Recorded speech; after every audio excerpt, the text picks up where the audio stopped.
저희 채널에 처음 오셨다면 꼭 좋아요와 구독 부탁드립니다. 그래야 새 영상이 올라올 때 바로 보실 수 있습니다. 대한민국 공군은 1960년대에 들어서면서 급격히 변화하는 국제 정세와 군사적 위협에 대응하기 위해 새로운 전투기를 필요로 했다. 이때 도입된 F-102 델타 대거는 한국 공군 역사상 최초의 초음속 요격기로서 큰 의미를 지닌 기종이었다. 이전까지 한국 공군은 주로 프로펠러기와 초기 제트 전투기에 의존했기 때문에 초음속을 돌파할 수 있는 기체는 군사적 패러다임을 완전히 바꾸는 존재였다. F-102는 고속 비행과 고고도에서의 요격 능력을 갖추고 있었기 때문에 냉전 시기 한반도 상공에서 발생할 수 있는 다양한 위협에 효과적으로 대응할 수 있었다. 특히 북한과 그 뒤에 있던 소련의 폭격기 전력에 대비하는 차원에서 이 전투기의 도입은 필수적이었다. 또한 F-102 위 배치는 단순히 전술적 전력 강화에 그치지 않고 한국 공군이 본격적으로 초음속 시대에 진입했다는 상징적 의미를 가지고 있었다. 이는 이후 F4 팬텀, F5 타이거 이 같은 보다 진보된 전투기 도입에 기반을 마련했으며 한국 공군이 현대 공군으로 발전하는 과정에서 결정적인 발판이 되었다. 따라서 F-102 위 도입은 한국 항공력 발전사의 중요한 전환점으로 평가된다. F-102 델타 대거는 그 이름처럼 독특한 삼각이, 즉 델타익 설계를 적용한 전투기였다. 델타익 구조는 기존의 직선익이나 후퇴익 설계와는 달리 삼각형 형태로 날개가 넓게 퍼져 있어 초음속 비행 시 공기 저항을 줄이고 안정적인 기동성을 확보하는 데 유리했다. 특히 고속에서의 기체 제어 성능과 고고도에서의 비행 효율성이 뛰어나 요격 임무에 최적화되어 있었다. 이러한 설계 덕분에 F-102는 단시간에 고도와 속도를 끌어올려 적 폭격기를 신속히 요격할 수 있었고, 이는 냉전 시기 전략적 방어에 중요한 역할을 했다. 또한 델타익은 연료 탑재량을 늘릴 수 있어 장거리 임무 수행에도 장점을 제공했다. 그러나 델타익 설계는 장점만 있었던 것은 아니었다. 저속에서의 기동성과 착륙 안정성에서는 다소 한계가 있었고, 조종사에게 높은 수준의 훈련을 요구했다.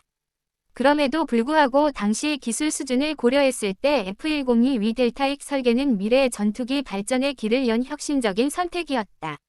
이로써 한국 공군은 첨단 항공 기술을 접하고 운용 경험을 쌓을 수 있었으며 이후 더욱 발전된 초음속 전투기를 받아들이는 데 중요한 기반을 마련할 수 있었다. F-102 델타 대거의 가장 중요한 임무는 냉전 시기 한반도 상공에 가해질 수 있는 잠재적 위협, 특히 북한과 소련의 폭격기에 대응하는 것이었다.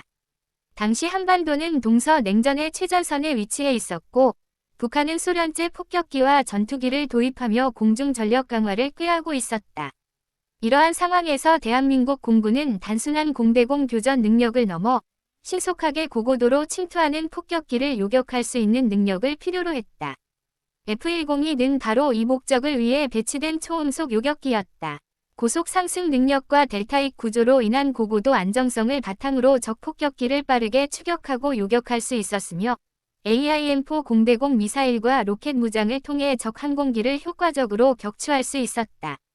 이는 단순한 전술적 임무 수행을 넘어 전략적 차원에서 수도권과 주요 군사 거점을 방어하는 핵심 역할을 의미했다. 결국 F-102는 냉전기 공중방위망의 중심축을 담당하면서 한국 공군의 방공체계를 한층 강화시켰고 대한민국이 독자적으로 영공을 수호할 수 있는 역량을 확보하는 데 결정적인 기여를 했다. F-102 델타 대거는 본래 수수 요격기로 설계된 만큼 무장체계 역시 적 항공기를 신속하게 격추하는 데 최적화되어 있었다. 가장 대표적인 무장은 기수와 주익 내부의 무장 포드에 장착된 에어로켓과 공대공 미사일이었다. 특히 초창기에는 엉귀디드 로켓 포드를 이용해 다량의 로켓을 동시에 발사하여 고고도로 침투하는 적 폭격기를 격추하는 방식이 주로 사용되었다.